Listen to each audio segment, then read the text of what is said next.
can it be? Showing up with Tony T, yes, Ramon SEO. To the double T, be funneling these bookies like 1, 2, 3. They tapping out and we cashing out. It's plain to see. The bonus team is the A-team, Mr. T. And I pity the fools who can't hang. Coming with real game is sort of a freight train. It's been reported bank rolls are easy to maintain. So get situated and listen to the picks. And it goes a little something like this.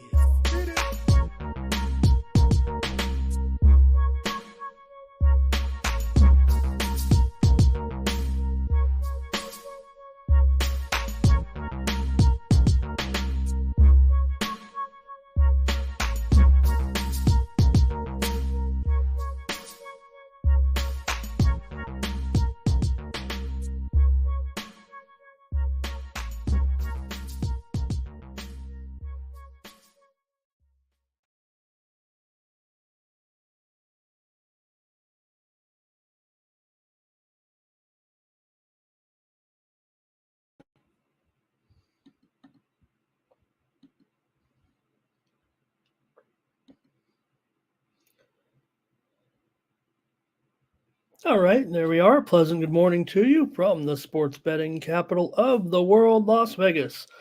This is Ramon Scott, and welcome to the Morning Steam Show for Friday, August 9th. We've got Major League Baseball, 16 games, including a doubleheader today, and we're back at it in NFL preseason. We do have a little bit of breaking news with the NFL this morning, but we do have 3 games tonight to talk about. We'll preview those, and maybe we'll touch on some Olympics women's basketball here coming up shortly. If anybody's ready for a little bit of women's semifinal action, got some big games here today, and of course later on, men's soccer final. France versus Spain, a pretty strong matchup here with France, $1.40, total 2.5 over, or I'm sorry, total 2 over 40 here. So it really sounds like 1-1, and then we get some type of finish there, and pretty tough there, but I'm going to end up just taking France here to win at home. A little bit of stab there. It feels pretty even, but I'll take the home team just to get us off to a start this morning here on the show. All right. Let's touch on that breaking news here that just came across over the last hour as I was kind of getting ready here. We saw last night the Carolina Panthers and their football matchup. Well, they were kind of stuck in the mud yesterday in their game against the New England Patriots. Both games were kind of ugly with bad weather, but that weather, or I don't know if it was the weather, but the Panthers had a little bit of a scare on their flight home. Their landing, they actually slid off the end of the runway and into the mud. No injuries were reported, but certainly an uncomfortable finish to their plane ride home yesterday back to Carolina. I imagine where all that weather's been. Certainly it's been pretty wet there and must have been a scary incident for them, but that just came in within the last hour or so here. But the Panthers are fine after their loss to the Patriots yesterday, and there are three more games to come at you today, and we'll preview them, but that was just off the wire here a little bit.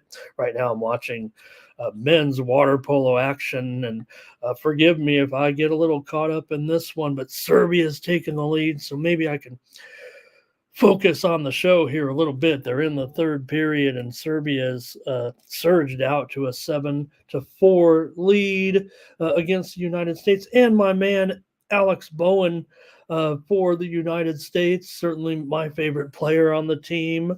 And boy, a 3-goal lead now all of a sudden is looking pretty big here for a great Serbia water polo program going up against the United States. They always kind of fail in these type of matchups against these teams, but well, here's a goal back just now for the United States. So 7-5, and a lot of time left in water polo action. Also to golf today, and hey, we're going to see breaking here coming up in the Olympics this weekend. That should be fun.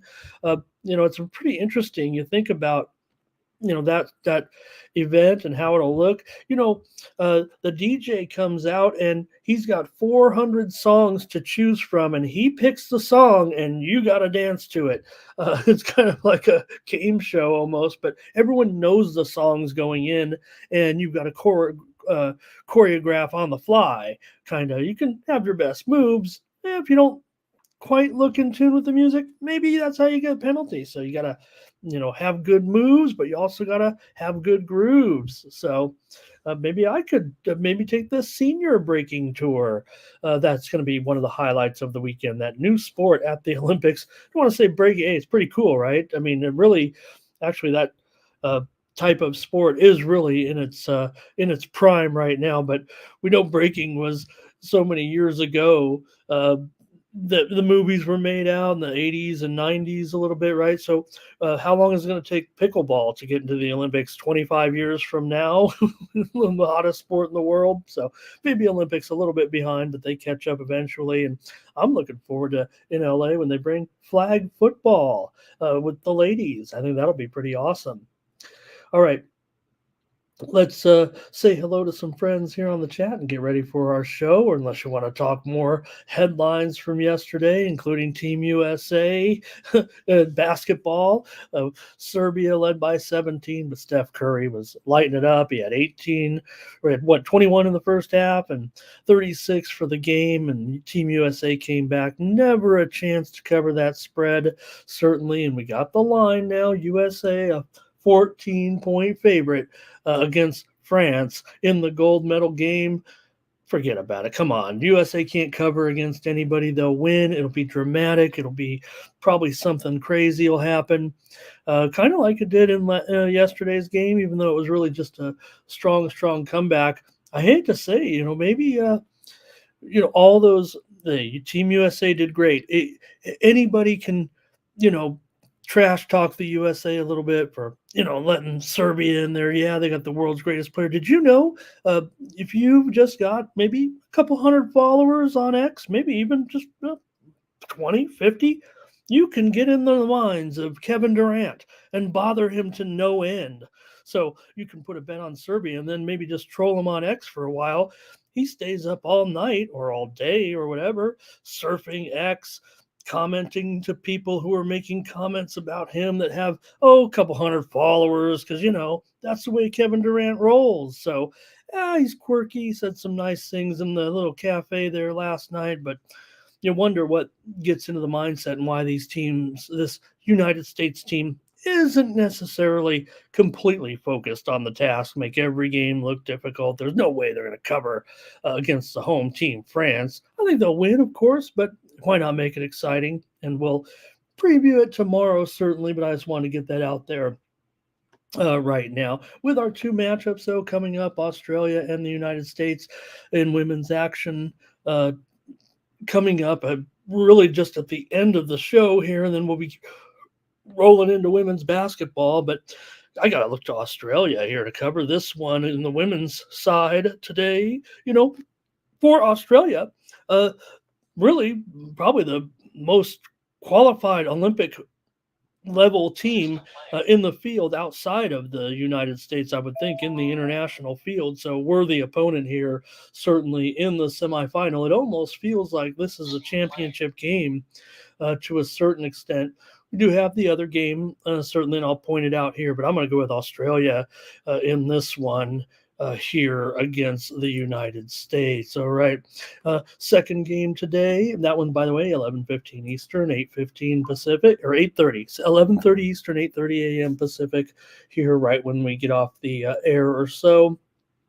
Maybe an half hour or so, but also Belgium and France. And I'm going to go with the home team, France here. The line was as low as 3.5, 4.5, maybe even 5 now, and the total 143. I think France wins the game. If I could just, because it's the Olympics, I'm probably just take them on the money line here. I do think France will win. Belgium's got a pretty interesting women's club here. Maybe France might still even be favored on a neutral court, but I wouldn't be favored if they were in Brussels. So I'll take France to win this one as well, setting up USA and France final in the women's side there as well. And we know the USA game is a semifinal, and the other game tomorrow, Serbia. I'm sorry, the third place game, of course, Serbia and Germany. All right. Yeah, we're not giving Serbia another chance. That was too close for comfort. Okay. Also, let's see. What else stood out there yesterday? Uh, Certainly some exciting games, including my Padres yesterday, getting the job done, and other events at the Olympics. We were on. Um, Noah Lyles obviously was, uh, bothered by that spell of COVID. Man, amazing how he looked at the end of the race there at the end of the 200, fighting the effects of that COVID. So, all right, let's take a look here and see who's in. So U.S. women soccer here will be on Saturday, and PGA golf is expected to begin here, I believe, in the next couple of minutes. The women are underway in the Olympics event in round 3, getting mid-round or so, but also the men in Carolina this week after the tropical storm has passed, are ready to take the course finally, whether they can get in 72 holes. I guess if they can get on the course right now, they probably could get there and finish the tournament in its entirety, but they might have to shorten it to 54 holes. I guess if John Rahm was playing on the PGA Tour again, he could win this one. Funny comparison, right? That Rahm choking last week in the men's golf final, and you think about Live Golf only playing 3 rounds in all their tournaments, and how he just pulled an El Foldo again in a 4-round tournament. Like, you know what? Maybe it's not such a good idea. Also, Phil Mickelson says if he doesn't improve his play on the Live Tour, he's probably going to retire. He has one top 20 finish in the Live Tour, I believe in 20 starts. So Phil not feeling it here a little bit on the Live Tour. Okay, Fernando joining us today, and also Nate Cerna, Jacob Friday coming to us from Nigeria. How about it? Also, my man Thomas Lewis organizing us and keeping us in the winning ways yesterday. Team Steam, congratulations on the 2-0 day, if I'm not mistaken. Let me see if I can get those down. Or, hey, how about it, Team Steam? Sometimes you need a little, I don't want to call it luck. I mean, got it done. Definitely got it done. But interesting the way they did it, right? We needed those run. We needed one run, but they got a bunch of runs there, the Orioles and the Blue Jays, to get that game to go over for Team Steam. And also the Cincinnati Reds. They needed just one run, I guess, to get a win, and they got about 7 runs, I guess, there to get that victory over the Miami Marlins. So Team Steam, 2-0. Great job. And Johnny Walker says, I think I can put this on the screen. I don't know if I get in trouble saying I think this is a legal term. Let's get crunk. I think that means let's do good. Let's crank. Let's crush it. Carl Trammell's here today. Hello to Carl. Good to have Carl. And who else? Joe T here today. And thank you, Joe, for showing your big plays here as well. Joe's been hot. And let's see. Oh, John talking about about Steph, right? We're glad we have Steph to step up, and this is a team of Durant and Steph and me and LeBron as well. I think LeBron's beard looks kind of good. He obviously didn't take his Just for Men with him to France, but I think it looks kind of good with that.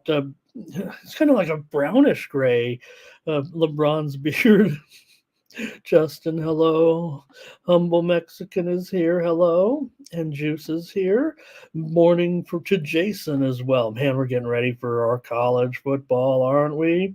And Jermaine says they just play down to the competition. I think there is a lot to be said for that, actually, Jermaine. I think they are better than all these teams, certainly. And I think I felt for Bogdanovich actually yesterday, right? He's obviously, got under the skin of the Americans a little bit. And even if you were a USA fan, you could have even felt a little bit of contempt towards the good play of Bogdanovich, the tough play, the hard play, but couldn't help ignore his disappointment, but also the respect the Americans gave him and tried to cheer him up a little bit after the game. I thought Bogdanovich really did a strong representation for Serbia. And I think that's what Kevin Durant didn't understand too, right?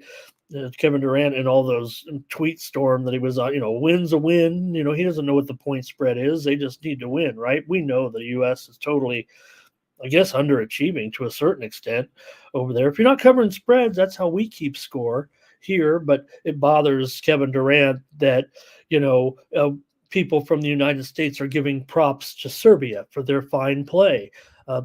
Why wouldn't you? They performed very, very admirably and push the world's best players to the limit. So Kevin Durant had an exception with someone from the United States complimenting Serbia on their fine play, covering the spread by, a dozen points or whatever it was. So, okay, hello as well. And humble and gentle Mexican may be ready to go in golf with the women or the men. I gave out my men's plays yesterday. They weren't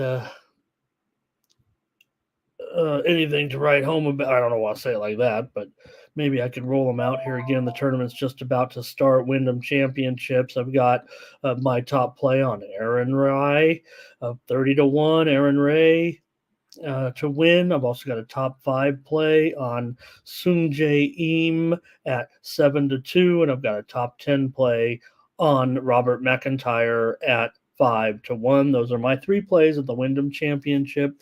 Hopefully goes 4 rounds. Otherwise, there'll be a little bit of a extra volatility, I guess, in there for 3 rounds. But nonetheless, your players should come out on top. Okay.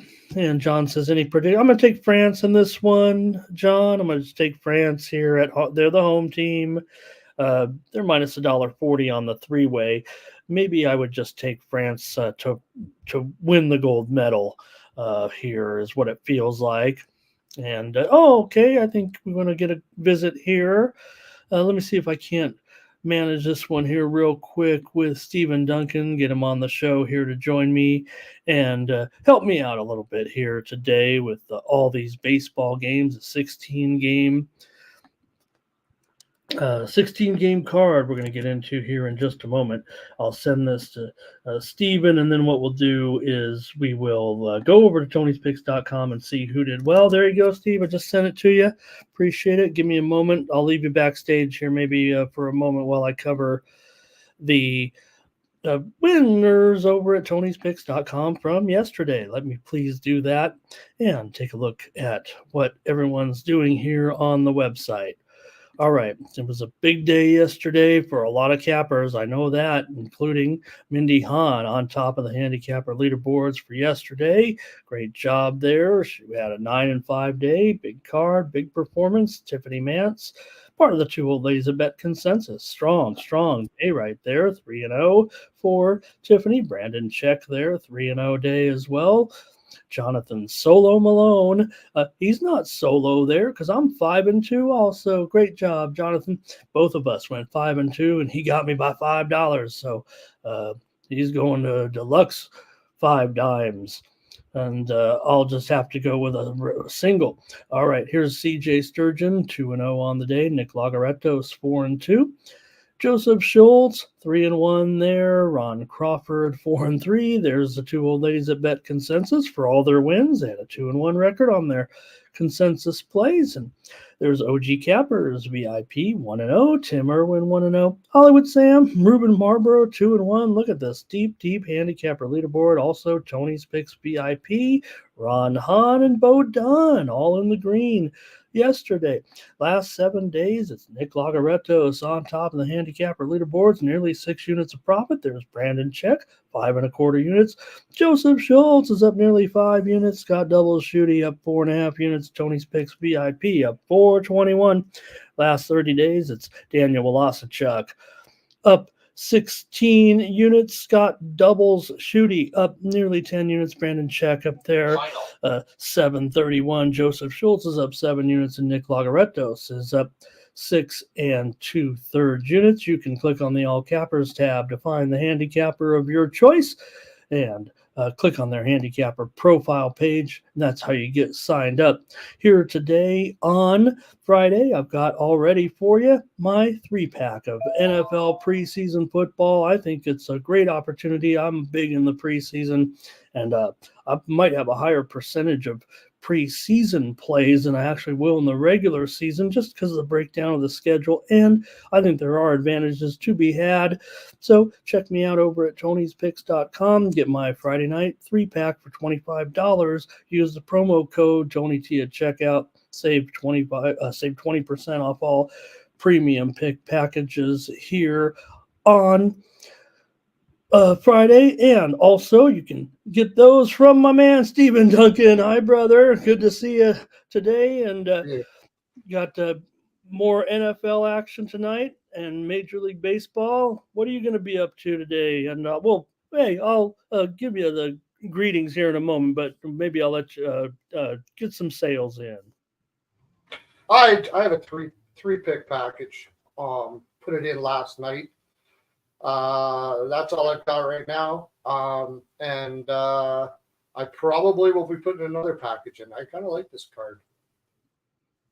I didn't like yesterday's card. I should have not touched it, but as you can tell, I wasn't one of the ones in the green there yesterday. It was kind of a peculiar baseball card, certainly. And there it is. There's a 3-pack from Steven today in Major League Baseball. So use that promo code TonyT at checkout, save 20%. You see his selections there for the games today, and he'll have maybe more as well. So keep posted. Or also you could get Steven's 3-day, 7-day, 30-day package. Also, you can use that promo code TonyT at checkout. Okay, thanks for listening, everybody, to that. That's what we're doing here. Yeah, we want to give you a bunch of free winners, hopefully, right now with Steven. I'll let him kind of handle the breakdowns today. I get a little rest after all. And maybe I'll keep my eye on this fourth period in the water polo match between the United States and Serbia. All right, a few more greetings here, and then we'll get into... Before you get started, I want to turn my TV on so I can watch the Olympics, and I'll be right back. my man, that's right. And also, let's see, bronze medal match down there in women's field hockey, I see, and also rhythmic gymnastics. We're tossing that ball, we're throwing that ring, we're whipping that ribbon around. If you know what if you're a rhythmic gymnastics fan like me, you know what event I was really enjoying this morning, and I'll let Steven get back. Well, this one was marathon swimming at the Olympics. Man, you talk about those swimmers in that dirty water. Well, I don't insult them, but obviously they've had a problem with the water over there in that river. And Stephen, I thought maybe it was kind of like the hot dog contest. If you get to the finish line and you don't, if you don't keep the water down, you're gonna lose. But that's not how it works. But they've fought some illness over there with swimming in that river. And man, after swimming for 2 hours in that thing, you would think that might be a problem there. Okay. Yeah. I don't know how they swim in that. That's pretty awful, man. be like swimming in the Saskatchewan River here is the same thing. It's oh gosh. I don't want to bum anybody out, but I don't know if there was a big news story yesterday. It wasn't Olympics related, but an Olympic style event. They were running the CrossFit Games down in Texas, an ESPN kind of produced event. A competitor passed away in a disturbing video where the man, you could see the man struggling, and that nobody even noticed it, even though there were some folks just a few yards away, and a man was struggling, and they lost him. They lost sight of him. Eventually they sent divers in, and the man had drowned. It was really quite tragic. And the thing about that was, in that type of CrossFit event, in the triathlon, for example, you do the swimming portion first. In that event, they had the swimming portion last, and the water was a little rough. It was really a disturbing video. I don't want to bum us out here. Let me just say hello to some folks. And Mantle Mays Morgan is here today. And let's see who else. Dre is here. He's been on fire. Teresa O'Brien here. Teresa's always great. I teasing her because of her board. She was having trouble with her button. Say it again, brother. Oh, you had to switch it up. Well, I don't know why it's not working. My camera's not working. Just wait. Okay. You're fine. Okay. I don't. Yeah. As long as I can. This is my my laptop camera. I don't know why my other camera just pooched out on me. So I'll have to figure that out. Okay. Do you think you would want it? It looks fine, and I can hear you. And look, I think I don't think we're going to send this one in to the for the Emmy for the Emmy award because of our. Yeah. We'll be great with our previews, but I don't have any problem with that. I mean, I've had some issues where I've knocked myself off the air. You guys know it a little bit. Actually, try knocking me out and bringing me back in again.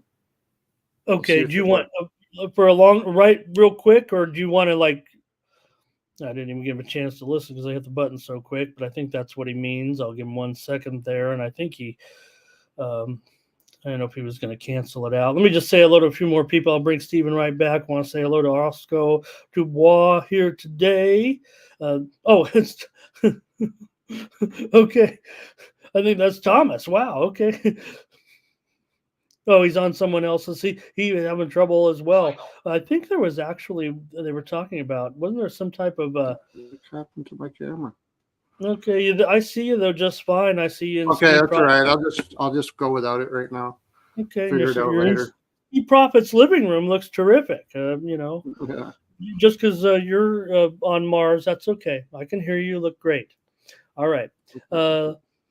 Let's see here a little bit. There's Solo. We were both 5-2 yesterday. We did not copy each other. In fact, I didn't even look, but I don't think we had the same 7 plays. But great job, Solo. Both went 5-2 yesterday.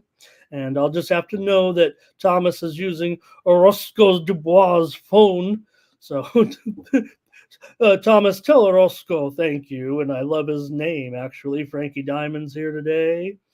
And I'm sorry I bummed Justin out with that story about the CrossFit Games. And all right, let's get rolling, Steve. We got 16 games to look at, including a doubleheader, and I don't even know if I know what I'm going to pick in the doubleheader because it was kind of.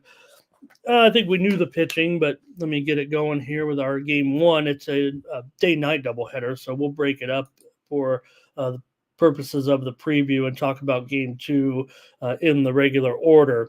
You have Tristan McKenzie here going for the Guardians against Bailey Ober. Pretty good series here. Pretty interesting doubleheader to have, actually, here today with McKenzie up in this one on the road. Going to be a little bit of an underdog here in this one with Cleveland. A little bit of a slump here, it feels like right now.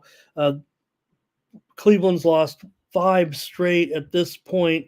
Ober comes in with a 1.64 ERA in his last 3 starts. The Twins are 7-2 in his last 9 starts, and the Twins have won 5 of their last 7. They're also 11-3 in their last 14 series openers. The Twins have also gone over in 13 of their last 17 games. They're favored here in game 1, Stephen. Yeah, it's hard to take the Guardians right now on the slide that they're on. It's like catching a falling knife sort of thing right now. Are they going to be able to pull it out against the Twins? They are the better team, but they haven't been playing like the better team. So, and Ober has been pitching extremely well. I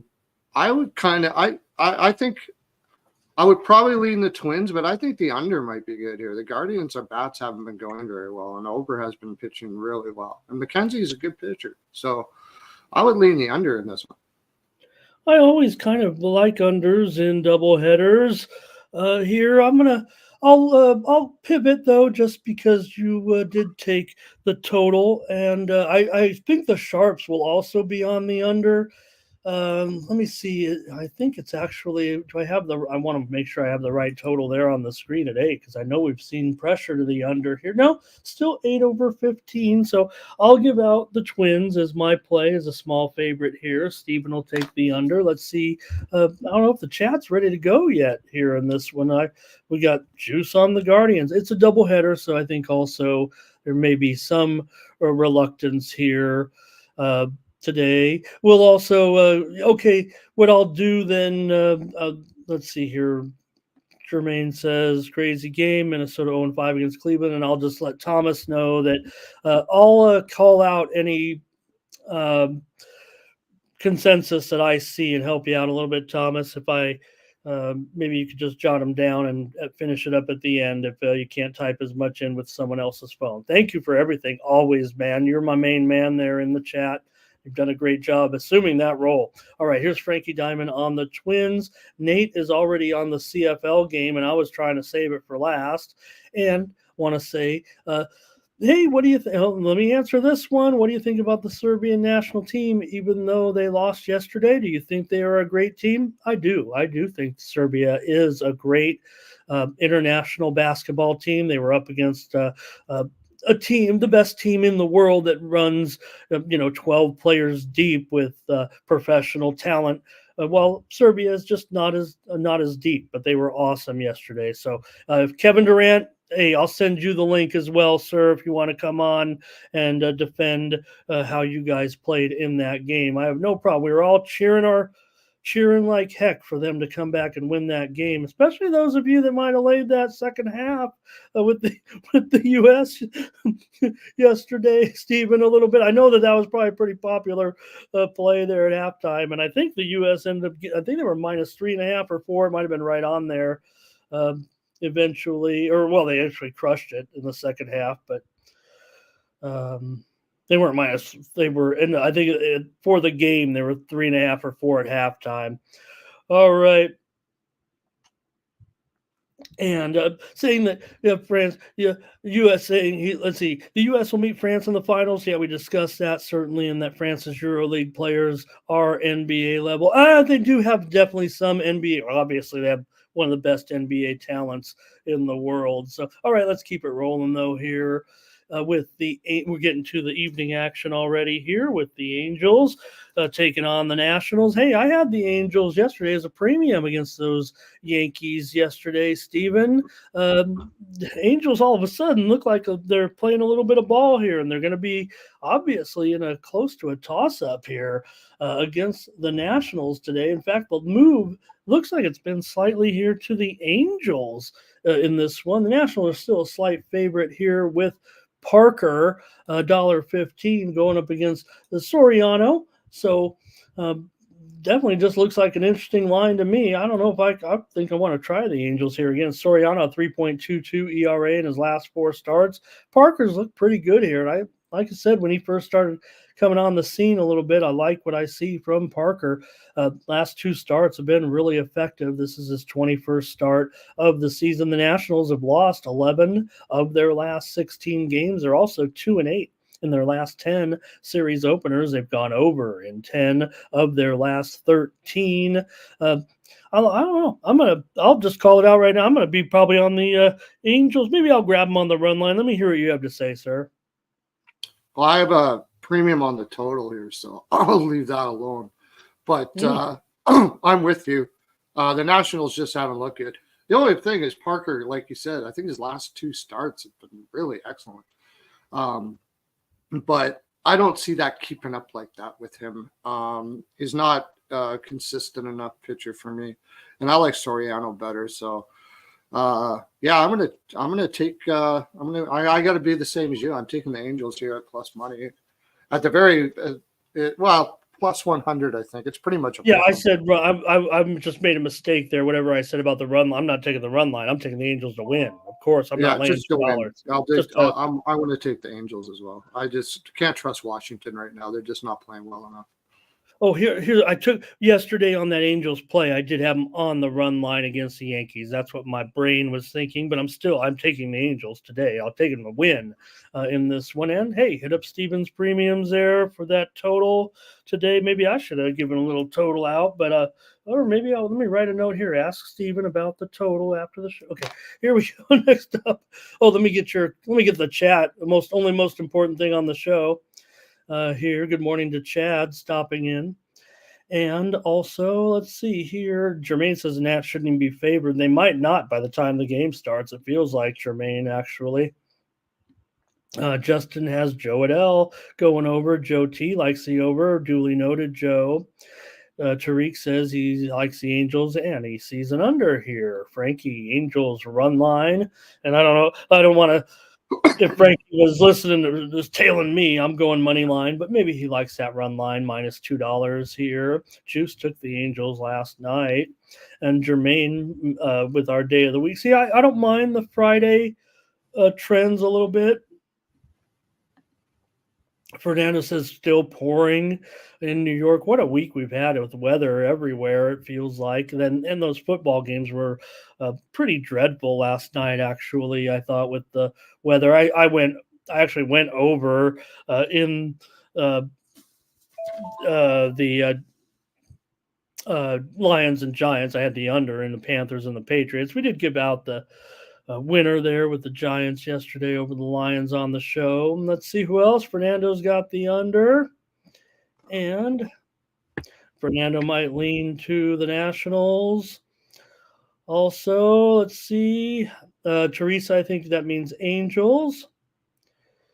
And thank you for being here, Elliot. Oh, Elliot, you don't owe us any apology. We are so happy to have you. Hey, we love all of our levels of bettors here.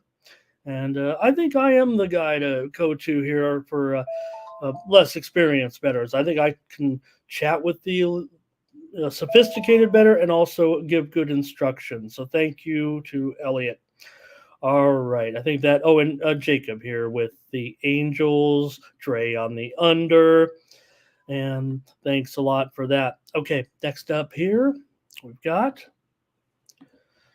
the Orioles taking on the Rays here in American League East action with Zach Eflin here going up against Littell in this one. The Orioles going to be a road favorite in this one, with Eflin making his third start now with the Orioles. A former Ray gets a chance to face his former team. He was just a couple of weeks ago. He was in the other dugout. So Eflin's won both of his starts so far, Stephen. 3.65 ERA, but we'll get him 2-0, no doubt about it. That's what you want when acquiring a guy. He was faced Tampa Bay twice in his career. I'm not going to worry about that one here. Littell, real good in his last 2 starts, a 0.71 ERA. Tampa Bay 6-1 in their last 7 series home openers. What do you got here? I think this is going to be tight. This is going to be really close. Part of me says that Tampa Bay knows Eflin really well. Obviously, because they already pitched with him before. So they got a pretty good read on him. Littell is like you said, has been pitching very well as well. But the Rays in general have not been playing all that fantastic. So I lean the under. I thought maybe we could get an 8 at least here, but it's 7.5. I lean the under though. I think that's my play here. I think this is going to be a really tight game. I don't think you're going to see a lot of runs. It's hard to do that with the Orioles though. They got a great lineup there, but yeah, I lean under with a slight lean to Tampa Bay just because they probably have a good read on Eflin. So. All right, and see some of the plays coming here from the group. Also, Baltimore money line says Thomas here. I think that's who was saying. He had the last one was saying Kingston #1 consensus play. I didn't know if he was talking about the Angels there. I didn't know if we had a total because here he said #1, and I know he's struggling with that phone. We'll clean it up at the end, Thomas. No big deal, but it does feel like maybe the chat was on Baltimore, even though Steven, he was just saying a lean to the Rays, so his play sounded more like the total. And Jacob saying over as well. So I'll go ahead and take the Orioles. That's what I'll do here. We'll leave that play to team consensus here with the Orioles in this one. I'll get on them with the chat in this one. Steven leans here, goes with the Orioles and the Rays under. Okay, thanks a lot. Let's look at the Rangers here taking on the Yankees.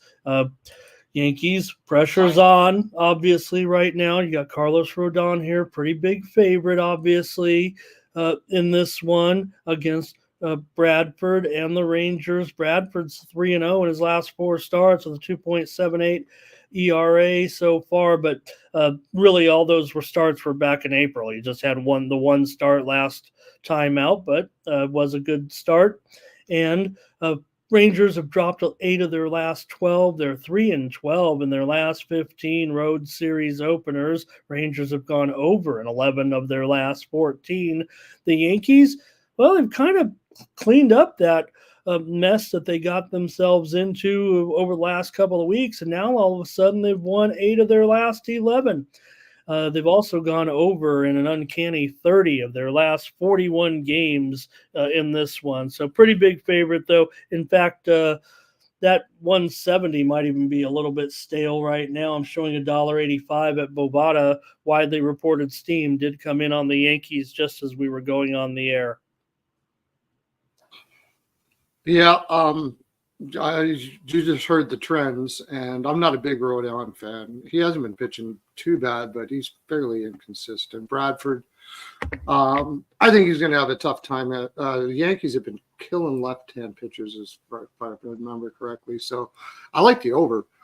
I lean towards Yankees on the run line as well. I just wish I would get a better price on that. I don't think these two teams are that far apart, although the Rangers have been struggling as of late.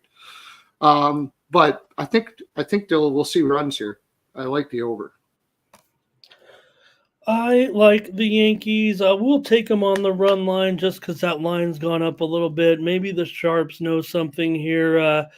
Maybe I would divide it in half and try to get it at -1 run for show purposes, or for my bankroll purposes. But for show purposes, I'll go ahead and lay the run line here with Rodon against the Rangers today. A few more plays from the chat here. Juice on the Yankees.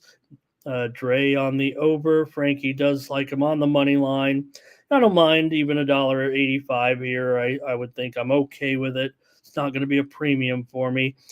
Jacob, Yankees team total over. Luis on the Yankees run line. Fernando's on the over, and so is Joe T in this one. So you got good company here. Stephen, hello to Peasy in the chat. Jermaine, not quite pulling the trigger, but if you could lean as much as you could lean, Jermaine would do it here on the over. And wow, okay, Thomas says there's our second consecutive consensus, and it will be just a money line play here on the Yankees with Team Steam. All right. And Jermaine will lay 2 runs, I think is what he's saying. Let's continue on with another good one here with the Astros taking on the Red Sox. Almost left for dead at the beginning of the season where we knew they were going to at least have a little bit of surge here, and the surge has been real right now for these two. Got the Red Sox here with Tanner Houck favored in this one, $1.30-ish here right now. Blanco's been roughed up a bit here of late, a 5.14 ERA in his last 4 starts. Astros are still 14-7 with Ronel Blanco on the mound. They've also gone under in 15 of his 21 starts. Houston's won 7 of their last 10. They've gone under in 6 of their last 8. Tanner Houck, 7.41 ERA in his last 3 starts, including a couple of losses. The Red Sox, though, are 6-3 in their last 9 games. They've struggled in home series openers, going 5-13. The Red Sox have gone over in 15 of their last 17 overall. Yeah, the Red Sox have been hitting overs, but this is a 10. That seems high to me. 10 everywhere now. I know Hawk hasn't been pitching very well, but I still don't. I think this is going to be a tight. It's going to be a tight game. I think this is going to be. There's a lot on the line for especially for the Astros here. I think this is going to be a lot closer than people think. They're probably going to be holding their bats a little tight. They need it. It's going to be a high pressure. This is a high pressure game. High pressure games generally don't go over. That's the way I look at it. And you got a 10. I'd lean the under here for sure. As far as the side is concerned, it's hard not to. It's hard not to take the Sox at home. Their team is just like finding ways to win, sort of like the Padres right now. You know, they just find ways to win, even if they don't get the greatest pitching, then they hit. If they're not hitting very well, they're getting good pitching. Like they get behind and they're coming back. So I'll take the pick of an under, and I'll lean to the Red Sox. All right, Stephen there with under and Red Sox. And I'm going to have to agree with you on this under, Stephen. It's kind of what you were saying about the total being up to 10 here. I do think that the Sharps will mostly prefer the over. But, and again, I mean, there were some early 9s that were juiced out there, and now you're looking at a 10. So I like that as well here. Maybe I think the public might actually think to go over in this one, maybe just because of the way things have been going. It's talked about all those overs for the Red Sox of late, but I'm gonna go with the under on the show with you here. And thanks to the chat, I think we showed all of them in there. Hope Thomas is. I didn't see. Let me see. Just a couple of overs there, and a little bit of a mixed bag. It looks like nothing overwhelming. So okay, let's move on with the Reds. Are going to take on the Brewers here, and the Brewers $1.25 favorite with Savali on the mound here, going up against Spires. For Spires, he's got a 2.87 ERA in his last 3 starts. The Reds here have gone 10-3 in their last 13 series openers. They're also 7-1 to the over in their last 8 games. For Savali, this one hasn't worked out so far for the Brewers. Stephen, 5 starts now with Milwaukee since the trade. He's got a 6.12 ERA since joining the Brewers. 0-2 record. Brewers are 1-4 so far with Savali starting. But the Brewers' bats are hot right now. They've scored 34 runs in the last 3 games. Also gone over in 9 of their last 12 games overall. They're favored here, of course, against the Reds. Well, first of all, Savali is a fade for me. I'm not I'm not playing it or I'm betting against them as far as the side is concerned. So I would lean the Reds, I guess, but I like the over here. the Brewers are, like you said, their bats are really going right now, and they'll get on. They'll be able to get to Spears enough to pot at least probably 3 or 4, and Savali is just trash. Sorry, it's terrible. So I'm sure the Reds are going to get theirs too. So and it's only an 8.5 actually. Yeah, I'll take the over. Yeah, you wonder on some of the deadline deals, right? I mean, yeah, sometimes you go for a name. I guess Savali would still be kind of a guy you would look to acquire at the deadline. It just hasn't worked out. If anything, I guess there's only one direction to go with him at this point. But you mentioned it with the over too. 8.5 is actually probably the max I would go. So I'm gonna end up. I'll take the Brewers here with Savali. I got to take a shot with them here at this point. I do understand exactly what you're saying, though, especially the Reds have gone over in 7 straight without any rest. So I had the over yesterday as a premium in that Reds-Marlins game. And, of course, we all had the Reds here on the show. Let's see what the chat has in this one with Justin says the Reds are his top play today. So I should have read the comments before I popped off because look at all this. Steven, Reds. Reds are the consensus play, and I've already went on the Brewers. Oh, well, you guys got the better of me last time. So it's not bad to be on an island every once in a while. Consensus on the Reds here. And I don't.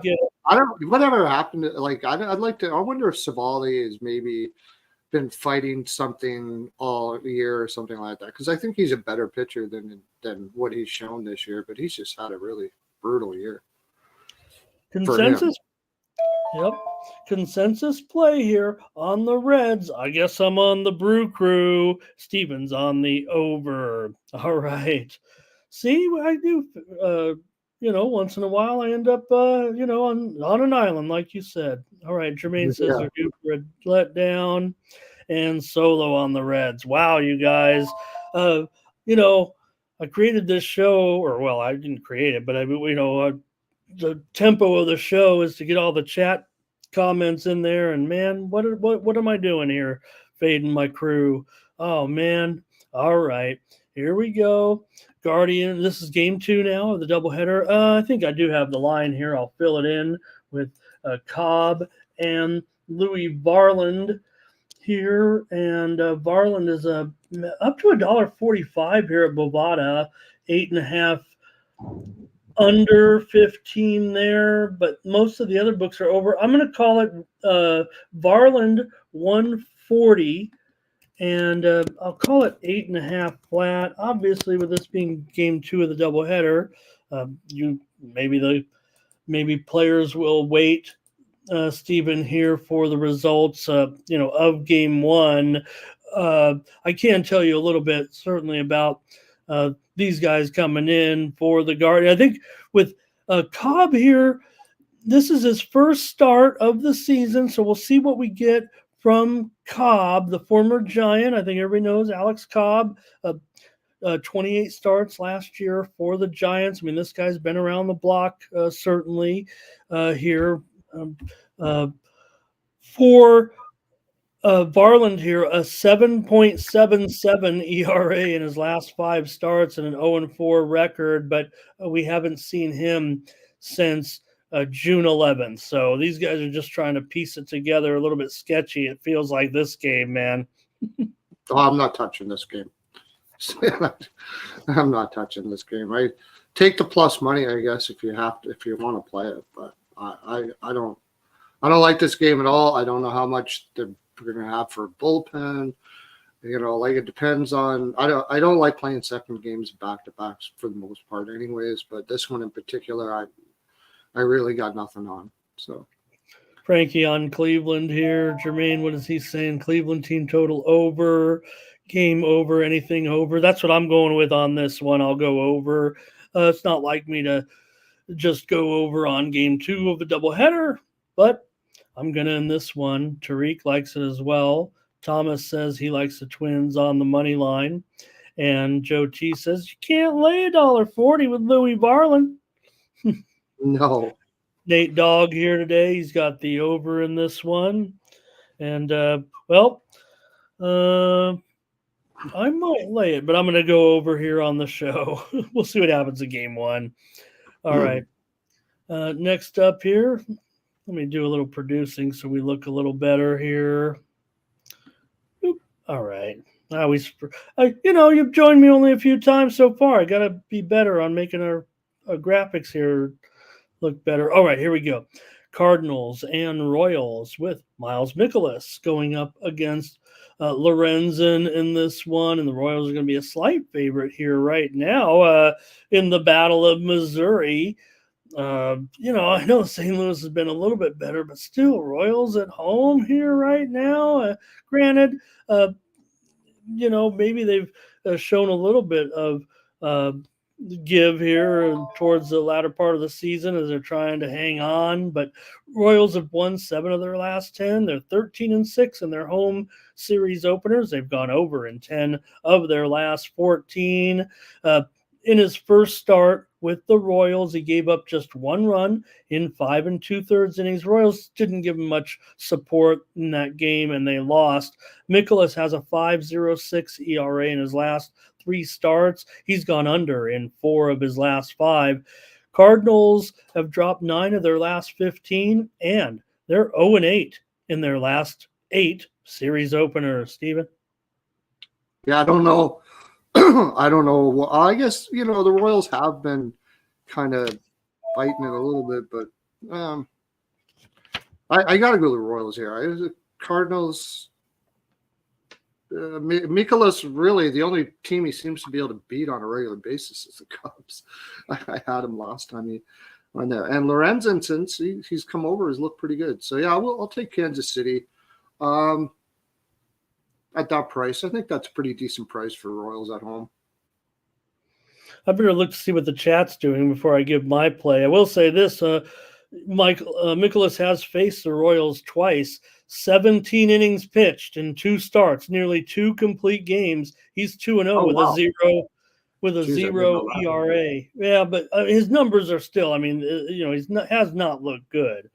But It has pitched well against the Royals, and obviously, just 2 starts, but Kansas City and St. Louis, they do meet, every year now, but that's an interleague series that has been going on. Let me see here. I want to see the chat first. I just have a feeling. A high total, too. I wouldn't mind an under on that one as well. Kansas City doesn't have the best bats. Lorenzen's been pitching well. 9 is pretty high. It feels high. Feels high to you? I've actually seen some numbers just a tad higher, and I think they were bought back down. There's no 9.5s out there right now, but I did see. Let me see. I saw some 9.5s, which actually was like. I definitely would have grabbed that. I didn't even notice that. Let me see. I thought I had it here. I just want to add. Let me see if I can. I want to look at the chat and see what they do in this game. Let me take a look here with these guys.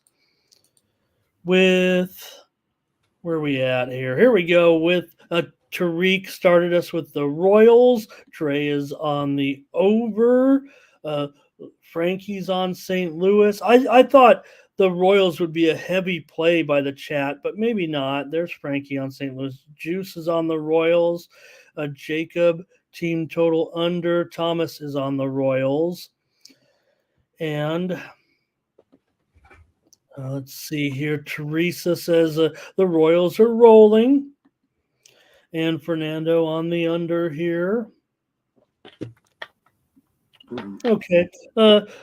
Okay. I'll make the play here. I am going to go over, actually, brother. I'm going to take it. Over. Yeah, I'm going to go over here in this one. You called out Royals. I don't see anything with the chat here. I might have rolled with the chat if they were going Royals. Maybe I like the Royals, if you know what I mean. And Tyrone is on the Royals as well. All right. Good job, chat. Next up, we've got the Cubs taking on the White Sox. Cubs are favorite here. If you like, fading the White Sox, you're going to get a pretty good price today. The widely reported steam. Let me take a look. I don't want to misquote it. No, I can't see it as steam here at this point, but you've got to consider this price, $1.35.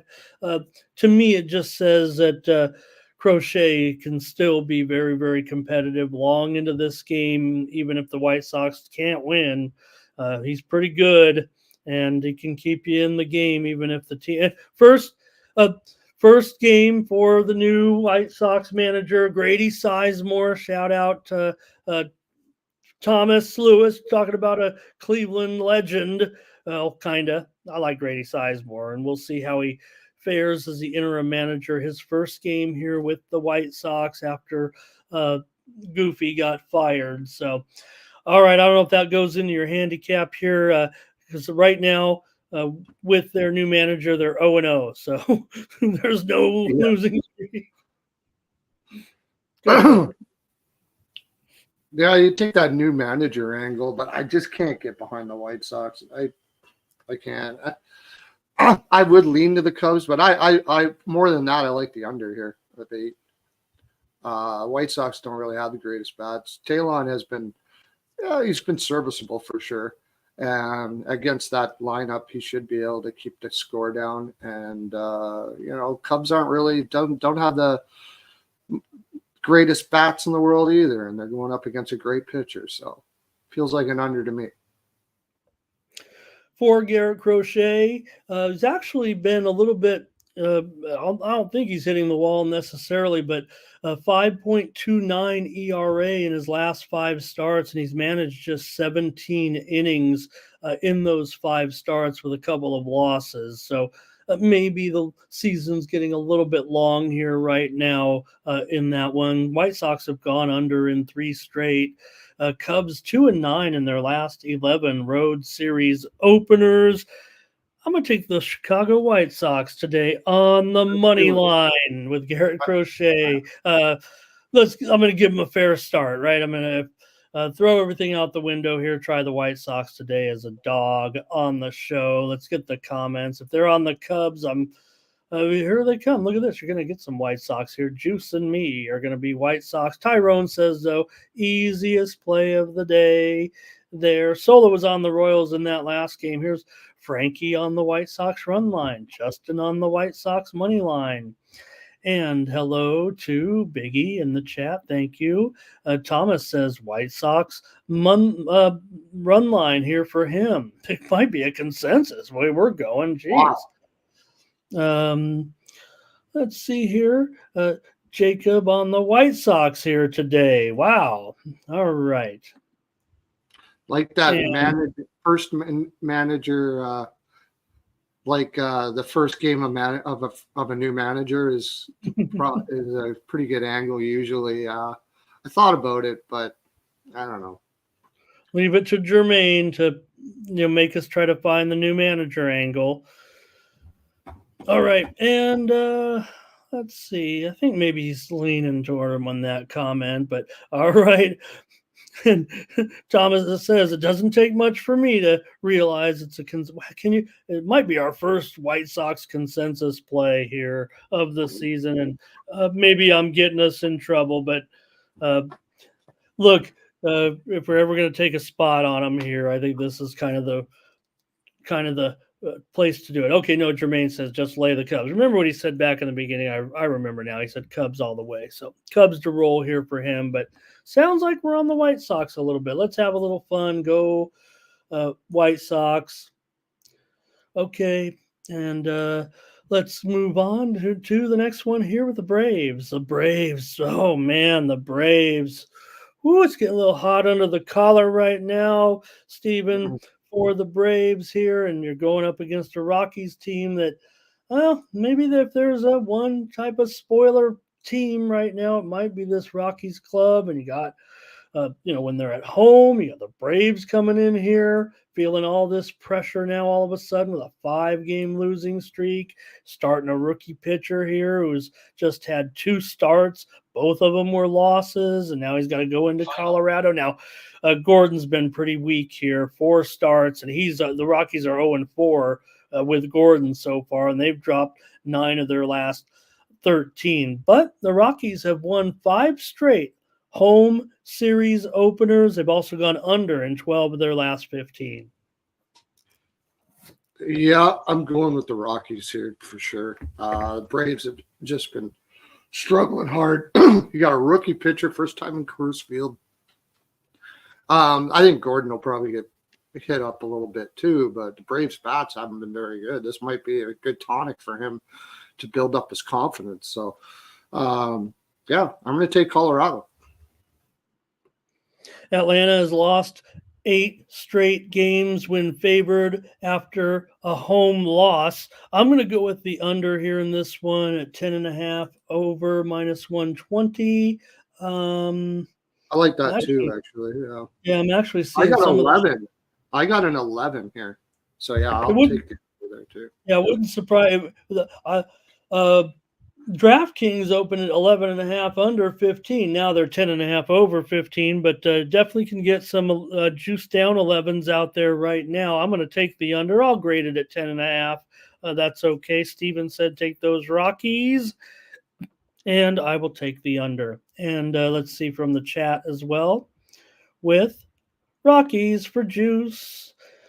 Justin likes the over in this one. We rarely disagree on a total, it feels like, but we will on this one. Teresa says the White Sox are terrible. She'll take the under in the first half. And I think she's also taking, though, White Sox money line in the first half, though, even though she knows they're terrible, it feels like, in that other game anyway. All right, here's Atlanta money line for Frankie. Biggie says just the injuries have been just too much for Atlanta this season. Fernando going over. Jermaine says, are they really dead? Pardon me. Want to say hello to Perfectly Imperfect. And let's see. And I think Perfectly Imperfect was saying that in the Chicago series of the White Sox. I didn't actually. Let me see if I have that actually on that. I didn't look at the series history, and these. Oh, I always liked series history, but I feel like in these city rivalry games, I maybe I was just kind of ignoring all the White Sox stuff because of all the trends just kind of get so boring between the two, when you're just saying the same thing. Everybody knows the White Sox are terrible, and I feel like I'm wasting everybody's time talking about it every day. Okay, White Sox are 1-5 in their last 6 against the Cubs. I think Perfect, probably a bigger sample there. I mean, these two have been playing for ever since Interleague came to play. Okay, Biggie says go under. Jermaine says alternate run line over in this one.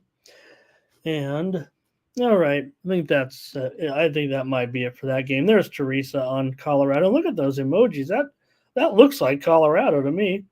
All right, here we go. Next up, the Phillies taking on the Diamondbacks with Wheeler here going up against it's Ryan Nelson. Oops, I gotta put that in there.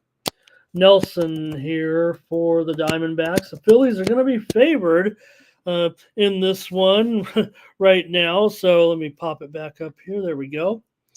Phillies with Wheeler favored on the road. I tried to get cute last night with the Diamondbacks, but the Phillies were able to do the job. I did have a premium pick winner on the over in the game, but the Phillies were able to get the win here. Wheeler, 2.88 ERA in his last 4 starts. Phillies are 13-5 in his last 18 starts for Wheeler. It's also 7-3 against Arizona with a 2.81 ERA in 12 career starts. Nelson, 2-0 with a 3.42 ERA in his last 4 starts. Arizona, 8-1 in his last 9 starts with Ryan Nelson on the mound. They've gone over in 6 of his last 7, so he has gotten some run support. Arizona now threatening 18-6 in their last 24 games. The bats have been hot. They've gone over in 11 of their last 12. I can't. This is a tough game. Wheeler is fantastic. Arizona's been hot. Philadelphia pulled it out yesterday. But at plus money, I think I'm just going to take the hot team. That even though they lost, there doesn't take away from the fact that they've been winning and their bats have been going nuts. Philadelphia's bullpen is not very good either as well. And Wheeler could come out and keep this close or have Philly ahead, and they still lose because as soon as the bullpen comes in, it'll all crumble. So plus 132 for one of the hottest teams in the league. I got to take it. I'm taking the plus money, taking the D-backs. I'll take him too. Let me see. I don't think I can. Even I can't get on this run line here. I would just like a little bit of insurance after losing yesterday. Minus $1.40.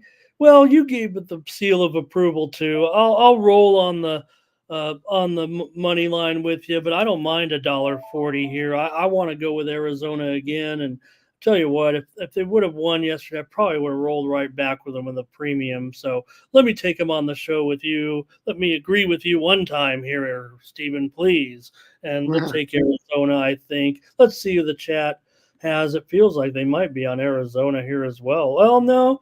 Started off with Frankie on Philadelphia, and Jermaine says he wants to lay it with Philadelphia and take that plus money. Yeah, maybe the bats are getting a little bit healthier here for Philadelphia a little bit. They've gone over in 8 of their last 10. Thomas does say Arizona money line. And let's see, Jermaine, is this do we have some umpire data here in this one? I don't know if I got that far in my preparation today. I want to say hello and welcome to Chris Adkins Tattoos. Not only does he get a great shout out, hopefully that's for his business. I love his little avatar there with his neon sign, probably outside of his shop there. That looks really cool. And I don't have any tats, but maybe I'll get one from Chris if we can get a winning streak together. Never too old to take a few chances in life. Thank you, Chris, for your first time comment. He takes Arizona. Jacob here, Diamondbacks team total over. I think Biggie's going to agree with Arizona here. And Jermaine says, take the under. Thank me later. And let's see here. I think Terrell says, you know what? The Phillies are heating up, so I'm going to lay it here. And hey, Mike's here. Hello, Mike. Nice to see you. Thank you for miss you, man. Where you been last few days here? All right. And Chad will take the Phillies as well. So it's maybe you and me. Well, we've got some support with us a little bit, but we'll take the Diamondbacks. There's a few in the chat there on Philly today. We're getting the plus money at least, Stephen. All right, next up. Pirates taking on the Dodgers here in this one. I want to yesterday someone had mentioned in the chat, and I don't know why I blew it off with the that controversial play a couple of nights ago that cost the Dodgers the game. Maybe I was just steamed about it when the man slid into third base and they called an obstruction on the third baseman when really he was just incidentally in the way and was going to be out no matter what. But Pirates here with Keller. What can you say? Keller's been pretty awesome still. 7-1 are the Pirates in his last 8 starts. Keller, 2.14 ERA in his last 4 starts. He's had trouble against the Dodgers for sure. 5.79 ERA in 4 starts. And the Pirates ran into my Padres or had trouble against my Padres there. They've lost 6 of their last 7 overall. Flaherty in his first start for the Dodgers, even 6 shutout innings. So there are good acquisitions and there maybe are not so good acquisitions. I will say this about Flaherty. 15 career starts against Pittsburgh. He's 9-1 in his career against the Pirates. Of course, we know, other than the Tigers on the Cardinals there, a division foe for quite a while. So 9-1 career record. Dodgers 11-5 in their last 16 home games right now. They've gone over in 9 of their last 13. That's an interesting stat about Flaherty with Pittsburgh. I thought this was his second game. I thought he played one before this. I could have been wrong. Yeah, he did. He threw 6 shutout innings in that first start. Yeah, that's right. Okay. I'm actually surprised you can get an 8 for an under here. I think that, I mean, Keller's, both of these guys can go long. Like Flaherty has owned them. And it's the only thing is, like you said, Keller keeps me maybe not wanting to take the under, is that Keller has struggled against the Dodgers. That's the only thing. I don't like the price. At this price, you get plus 170 for Pittsburgh. Man, oh man, that's I'm gonna just throw a little bit of pizza money on that. I don't really like the game, to tell you the honest truth. But if I can get plus 170, I'll give it. I'll throw a little bit on it. You never know. The Pirates, Keller could turn it around here against the Dodgers and go against the trend that he's kind of struggled with them. Dodgers haven't been. He probably has been pitching against them when the Dodgers were doing really, really well. I mean, they are getting a little healthier now, and they have been, but they're not the Dodgers that we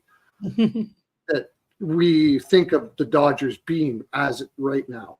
They'll probably turn it around, but they haven't been. So I'll take Pittsburgh at plus 170. What the heck? Yeah, we think when the Dodgers lose a couple of games, it's, big time slump. Maybe that's just me because my whole life is miserable because of them. But I'll take the under here. You were talking it up at 8, and yeah. Is it 8? It's 8, right? Yeah, it is. Yeah. I was probably going to hit up a premium here, but I like this one. I'm going to take under as my play here on the show. Most of my models are a juiced up 7 right now, so feel pretty good about this one. And let's see here with a few comments. It looks like Justin starts us off here with the Dodgers on the run line and Pittsburgh run line for Frankie. Thomas says he'll take Dodgers run line. And let's see. I think I missed some of the plays there on that Arizona game. Thank you guys. Maybe I went a little too quick. I don't think we're going to get much in this one with the crew, but I'll take the under. Stephen Lee in Pittsburgh, but I think he was kind of agreeing with me there on the under. So yeah, we'll go with it. Yeah. Getting towards the finish here, believe it or not, Stephen, with the Mets taking on the Mariners here. Boy, just when you want to get off the total here yesterday, I put it in pocket, certainly. I didn't go public, though, because, got a couple of runs, and all of a sudden the Mariners aren't going under anymore. But I don't know. It feels like every game goes under. Finished 4-3 in this one yesterday with the Mariners, a 3-run miracle, the miracle finish yesterday for the Mariners. I don't think they believe it still, but they were able to get it. We did give out the Tigers on the run line, so maybe we foreshadowed that one because Detroit actually just blew it last night. So for the Mariners here and Miller. Miller has a 2.7 ERA in his last 4 starts. Mariners are 8-4 in his last 12 starts. Mariners have also gone over 11 of his last 16 starts. Two career starts for Miller against the Mets here. Let me see. I can't read my. I typed in some. I must have been half asleep. Let me continue on, brother. Mariners have dropped 10 of their last 14 home games, but have won 15 of their last 20 home series openers. Maybe that's where I was screwing up. I couldn't figure out those bizarre dichotomy trends there. Mets have won 13 of their last 16 series openers overall. This one's a good game, man. Important game. Yeah, it is an important game, but that was a comeback win yesterday, right, for the Mariners? Yeah, 3 runs in the bottom of the 9th. Yeah. I like to take teams that do have comeback wins like that. If they're playing the same team the next day, I take them. So I'm taking the Mariners here for that reason. It's going to be a good game, but it's a model that hits at about 67% for me. So I'm going to take it. Mariners.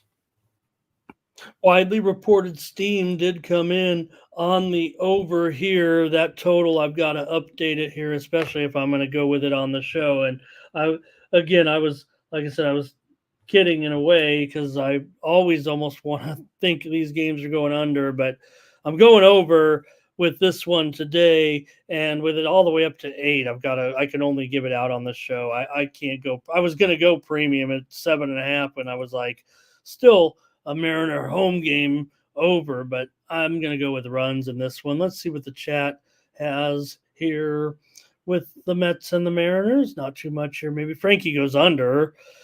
Thomas says, give me the Mets on the money line. Justin on the Mariners here. And let's see, what is Justin saying here? The Mets played the Tigers yesterday. What did I say? Did I say a trend that does it still apply? I'm sorry, Justin. You're the man. I don't know what I'm looking at there. I know it's a new series. And maybe it was something with those crazy trends I was reading off. Teresa here on Seattle money line, and I'm going to sign. Teresa, I need to work on my emoji game here with you. Great job on those. All right. Last baseball game here coming up with the Tigers, and I think Brieski here. This is probably an opener, it feels like, in this one, going up against Robbie Ray of the Giants here.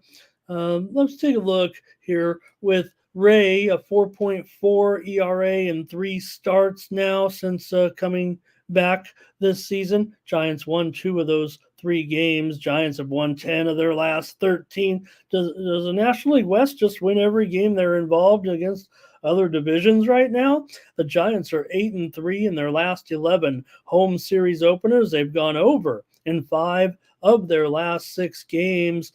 Detroit's gone under in 4 of their last 5 on the road here. Giants a $2 favorite.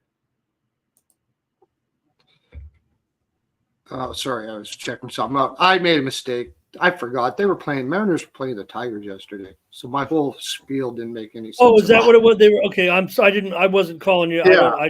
I don't know. My brain thought that they played the Mets yesterday. They didn't, so the whole spiel doesn't matter. But, anyways, I don't tune you out. I just, I'm producing.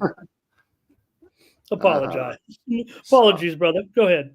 Let me get back to this game now that we're talking about. Yeah, it's what do we have for Detroit? I don't have a picture for Detroit. I'm looking probably at Brieski here as an opener is what it's going to I believe end up being here in this one. That's what I feel like is going to go on. I mean, I could look into it a little bit further, but it does feel. Let me see if I can get the bulk. I don't think it really matters. I'm going with the Giants. It probably doesn't, but I'm taking the Giants on the run line. That's what I'm taking. Now this is the opposite thing. So now I can talk about it and it makes sense. The Tigers, I had a letdown yesterday, right? Bottom of the 9th. And I think that, and now they're going to play a much better team. Or not a much better team, but a much better team than them. I think their confidence will be shaken. I think San Francisco will shoot them up here, beat them up pretty bad. Frankie Diamond on the Giants money line here. And let's see here. Justin says take Robbie Ray over in his strikeouts. Jermaine says take the Giants on the run line. And it'll be Brant Herter. It will be the bulk pitcher here for the Tigers. Herter has just 1 major league appearance. Pitched against the Royals, had 3 innings, 3 strikeouts. He's a draft pick from 2021. So this season in AAA, a 5.80 ERA. Pardon me, so far All right. I guess I'm probably just going to roll with you here in this one. Jacob's on the run line as well. There's enough Giants support there. I'll go with you, Steven. Let's do it. You and me, run line Giants to get this one against the Tigers. All right.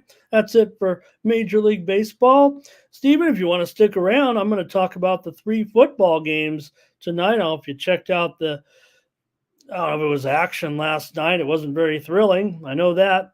But nonetheless, we were able to pick off a couple of victories here yesterday. Had a premium pick winner, as I said, Panthers game to go under, and we gave out the Giants here on the show yesterday. Let's take a look at the NFL, at least get the games out there and see if anybody likes NFL preseason action. I'm certainly big on it. I don't usually bet it. I actually, you know what? Just got a message in here. I gotta take off. So thank you so much, brother, for your contributions, and go ahead and let everybody know what we're doing today. Yeah, we got that 3 pick. Go check it out. It's a measly little amount of money, and if your support, really, I appreciate all of you that buy the packages and come over and just help us out. It helps us out here to keep on doing this type of work and having fun doing it. But it is time, and we appreciate it a lot for all of you guys that support us. It's fantastic. Thank you very much. Like I said, if you're watching out, also remember, I haven't posted it up yet, but I will be posting up you can have a whole year of hockey season for $250. That'll be coming up in the next little while here. I haven't posted it quite yet, but I will be. And that's for the early bird people that support me. I like to help the people that support me. It's dirt cheap. And if you don't get it then, it's going to be a lot higher later. So be watching out for it. And hockey is my best sport. It's my favorite sport. I kick ass at it, and love to have you come over and join me and have some fun this hockey season. I appreciate it, Stephen. Thank you also for your baseball information today as well, and joining me here. So we're heading into the weekend. Maybe I'll grab you here a couple more times heading into our big weekend, and we'll I should be able to come on tomorrow. So, okay. See you later, guys. Brother. Great job. Thank you so much. Stephen Duncan, everybody, joining us here today on the Morning Steam. Thank you, Stephen. All right, let's talk about right now and get into some of these other matchups here. What am I doing? NFL. Let's take a look at the games here. Let me see a few more comments in there. There's a baseball from Thomas. Thank you, Thomas, for fighting through today. And thank you to Roscoe Dubois. I hope I said his name right. I hope that's his name. And thank you for consensus plays. Baltimore money line, Yankees run line, Reds money line, and White Sox money line. All right. And G-Man says, what about Oakland, Toronto? Did I miss one? Thank you, G-Man. Thank you so much for pointing that out. I don't know what happened here. In fact, I think I have the Howard Hogan as well. Let's go back. I mean, oh, man, I feel bad now without Steven. I thought I even typed it in. Did I just skip over it here? Okay, I'll just whip it up on the fly. Good call. Thank you, sir. Athletics with Spence at Blue Jays, Barrios. And it's going to be Toronto favored here in this one, right? And minus $1.35-ish, it looks like. Oh, wow. Maybe $1.45. Let's call it $1.45 and 8.5 under 20. And, well, now the pressure's on G-Man. You have to be the analyst. All right. Thank you, man. Thank you so much. Great job there. Haven't missed a game, haven't missed one in quite a while. So let's talk about it with Spence here, a 2.65 ERA in his last 3 starts. Oakland is 4-10 with Spence on the mound this season. Oakland's also gone over in 8 of their last 10. They've won 11 of their 18 games since the All-Star break. They've also won 7 straight series openers. They've gone under in 4 straight. For Berrios, he has a 6.5 ERA in his last 4 starts. Toronto, they've gone over in 32 of their last 40 games right now. So, man, Berrios he's the king of going over for these guys right now. And like I said, Spence has been going over here as well. I'm going to go over. That was my play that I have my play written down. The game's right here. I don't know. Probably was watching too much Olympics. This I got up pretty early for this Olympic card, or these Olympics on today. So let's see if you guys, sorry to screw you guys up there a little bit in the chat, and hopefully we didn't screw it up too much. Thomas has got Toronto, and I don't know if we're gonna we should have rolled the dice, Thomas, but I had a play here for the game, and it's on the over at 8.5. So I like that actually, because I know there were some 9s out there, if I'm not mistaken. And let's see what it was. Yeah, 9 under 15.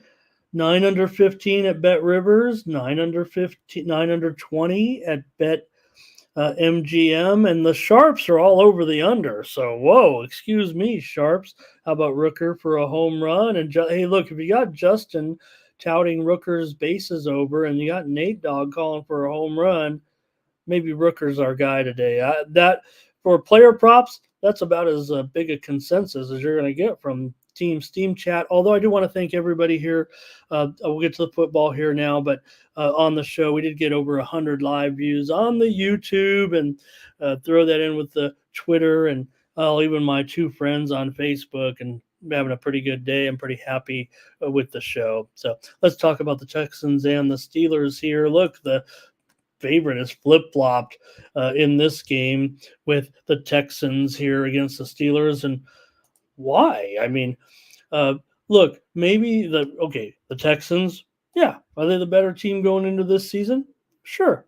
But the Pittsburgh Steelers here are going to have Justin Fields, even if he's only out there for a series or 2, right? You figure they've got to get him a little bit into the fold. Don't think we're going to get Russell Wilson necessarily in this. Maybe I think what I heard was no, but I'm more interested in Kyle Allen. I'm more interested in John Rice Plumlee. I am really interested in John Rice Plumlee. I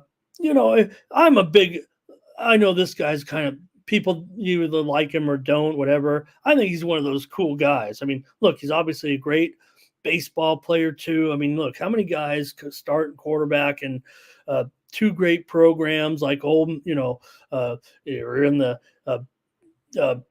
SEC, you're playing baseball and football both. John Reese Plumlee is a pretty good dude. He's a pretty cool dude. He's kind of guy that, goes surfing in the morning or skiing in the morning and surfing in the afternoon, and then he steals your girlfriend at night type of guy. You love him and you hate him at the same time. But I'm really interested in John Rice Plumlee here in this game as the last quarterback in there, and I think he might perform pretty well here. The Texans situation also has to be pretty delicate, I would think, coming into this game right now. I mean, remember the Texans, they're a team that's kind of getting their injured players back this year. As good as they were banged up, right? We saw some of their great players out for much of the season last year. Now, Stroud, don't even worry about it. Not going to play him, I wouldn't think, here in this one. Houston's got a good quarterback rotation after that, too, with Davis Mills. But, I don't know if you're going to see a lot of Davis Mills, actually. You need to protect him. But beyond there, you got Case Keenum. And after that, though, you've got Tim Boyle. So I'm going John Reese Plumlee over Tim Boyle, and I think the Steelers are certainly live to cover or win this game. Few do it better. Yeah, you got Harbaugh or whatever, but Tomlin is a really good preseason coach, very, very strong. The Steelers always are preseason ready, 40-24 under Mike Tomlin here in this one. So I think the Steelers will probably be pretty tough. I'm actually going to end up on the under here in this one as my play here on the show. The widely reported steam has been Houston and over, but I'm going to go under here on the show at 37.5. And if you guys have a play, let me know. Mike does like the Texans here, but Justin will take the points. And that's our two plays from the chat. All right, got another one here. Falcons going to take on the Dolphins.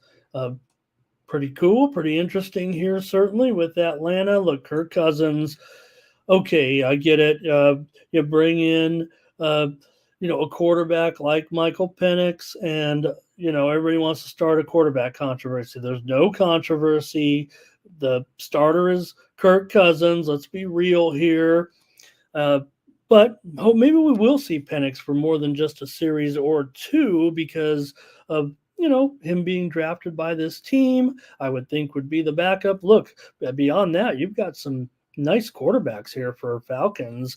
Taylor Heineke will play probably a lot in this game, and also Nathan Rourke. That's a pretty interesting fourth guy too, Rourke. So, Heineke is the only guy we saw last year out of this group, but road favorite here against the Dolphins because, their situation is certainly you got to not get Tua hurt, so you're not going to get Tua here, certainly in this one, I wouldn't think, but you do have Mike White and Skylar Thompson as the other two quarterbacks for the Dolphins. So I'm going to go with Atlanta. I feel like Atlanta's pretty popular pick here as a road favorite. Maybe, look, these numbers are pretty delicate, man. You don't really want to lay too much here. And, oh, man, maybe can I just take the money line with Atlanta here? Preseason games, man, they will come down to 1 or 2 points every time, and you will be on the wrong end of it and feeling bad. So give me Atlanta on the money line here. I'll take them on the road to win this one. Look, we did see Mike White with the team yesterday as the last season as a backup to Tua when he got in there a little bit, and Thompson was in there a couple of years ago, I think, with these guys. So those will be the two guys you have, and I don't know if I like those guys over the depth of the Atlanta quarterback rotation today, even if they're at home. And Justin says he'd give him the Falcons here as well on the money line. And Mike there, okay, I think, thanks, Mike. He says Dolphins are waiting for that opener. We'll say this, right? And we'll see what happens with these totals. We finally got 2 games out of it. They both went under. Last season, it felt like because of the reduced schedule to 3 games, we got good players in there in those 3 games, especially games 1 and 2. A little longer. It'll probably be in game 2, I would imagine. That's always probably going to be the most focused. Some teams are looking at game 1 as their big game a little bit. But nonetheless, games were going over quite a bit last year. Now, the weather was a big factor yesterday, so I don't know if we can draw any conclusions from that. So let's see what happens tonight. We got 3 games with all could be impacted, I believe, by or at least Pittsburgh and Baltimore. Let us know what's going on with the weather in Pittsburgh, Justin. Feels like it's been raining all month. All right, one more here. The Eagles taking on the Ravens. Wow. Really cool matchup here, certainly for a preseason game. The Eagles are a slight favorite here going up against the Kings, right? Let's just say it. I mean, the Baltimore Ravens are the greatest preseason team in NFL history. I think I don't know if anybody can even argue that. At least under Harbaugh, right? Dynamic record. They never lose. Actually, they did lose twice last year, but I don't know if I'm going to chalk that one up to like luck running out or if that, because with Harbaugh, you would think that that's part of it with him, right? He is a prep guy. He is a form guy. Let's make sure it's all on the right page. Same thing here and there, right? So, look, I understand no Lamar, so maybe the Philadelphia here in this one where look at what their situation is going to be. They've actually said that Hurts actually see a series or two here. I wouldn't do that. I mean, don't want Hurts out there after he was hurt all in the second half of last season. So maybe we won't see Jalen Hurts out there, but we get Kenny Pickett. And, Philadelphia is pretty proud of that acquisition.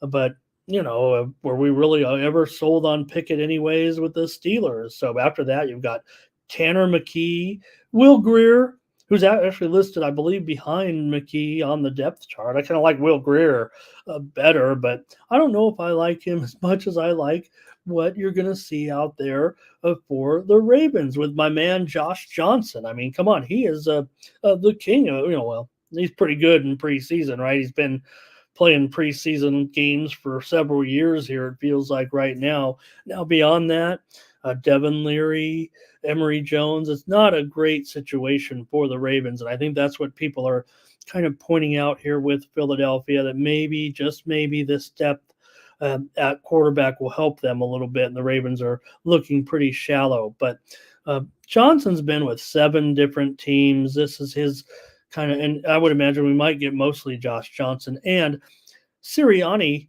has 1 preseason win and 2 preseason covers since he's been with the Eagles. So if you're going to wipe out all these trends, where to me in the preseason, the trends are even more significant than the regular season, I just can't do it. I don't think. I'm not going to be necessarily going with Philadelphia here in this one. This total is dropped big time here, and that's where I'm going to go. I'm going to go on the under as my play. The Steam came in on the under. This one's not ridiculously low, I would say. I think it's, it's definitely moved lower here from an opener of 37 at most spots, even the 38 here, but it just continues to move lower, and I'm going to take the under here in this one as my play today. All right. Thanks, everybody. Justin on the Ravens as well. And Thomas says Baltimore Ravens on the money line here in this one. All right. Thanks, everybody, for joining me here on the show. There's one other game I'll talk about here today with the Stampeders taking on the Argonauts, and I'm going to have to – where's Carla? I'm going to take the Toronto Argonauts here to win this one. They're laying a couple of points today. I don't know about the total, but after last night's game, I don't want to mess with any totals. Did you guys see the CFL game last night? The score was, let me see if I got this right. Score was 10-3 with under 2 minutes to play. And the game was, remember, Saskatchewan and Ottawa, the Rough Riders and the Red Blacks. And it was a 10-3 with under 2 minutes to go in the game. The final score was 22-22 in overtime, and there was don't make me laugh right now. There was a roughing the passer call. Everybody had already gone to the locker room. The fans were halfway out the gate, and then they did a review. And they pulled the guys back out on the field. Next play, touchdown, sends it to overtime, and it ends up being in 22-20. And the game ended in bizarre fashion as well with another roughing call, and then a field goal to tie it when they weren't even in field goal range. So I'll just stay away from the total, I think, and I'll take tonight. I will take Toronto to win over Calgary. It has nothing to do with last night, but I'm just going to take Toronto here. I do have, let me see, I think there is actually some injury information that has me on the Argos here. All right. My computer's going a little slow. Let's just get out of here with the show. I want to thank everybody back here tomorrow, 9 a.m. Eastern and 6 a.m. Pacific on the Morning Steam. I'll be back here to preview the Major League Baseball card and other events as well, including a UFC card tomorrow from here in Las Vegas at the Apex. We'll have a premium card. And, of course, there's a big NFL preseason Saturday card for sure with 9 games. So we'll be loading up there as well. Don't forget, head on over to Tony'sPicks.com and use the promo code TonyT at checkout. Save 20% off all premium pick packages, including mine today here in the NFL and Major League Baseball package as well over at Tony'sPicks.com. Take a look at all the plays from the handicappers and use that promo code TonyT at checkout to save 20% off all premium pick packages today, including those from Joseph Schultz, a 3-pack there, Ron Hahn, also a 3-pack in Major League Baseball. There's my NFL Friday night preseason 3-pack. I'm going every game. You know I am here. And let's see here.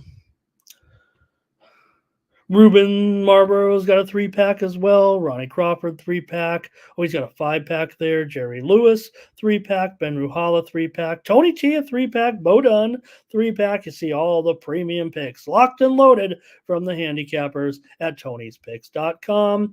And, hey, subscribe to my premium pick package as well, or a 3-day, 7-day, 30-day. Helps me out a lot, like Steven said. I'll keep coming back by my 3-pack for the NFL tonight, and I'll come back and do another show tomorrow. All right.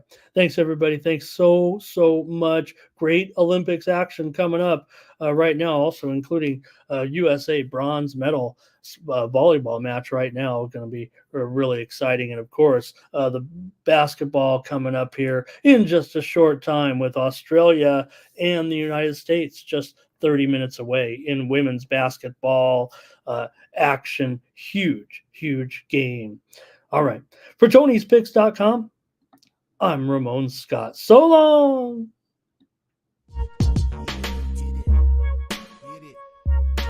Who can it be? Showing up with Tony T. Yes, Ramon SEO. To the double T, be funnelling these bookies like 1, 2, 3. They tapping out and we cashing out. It's plain to see.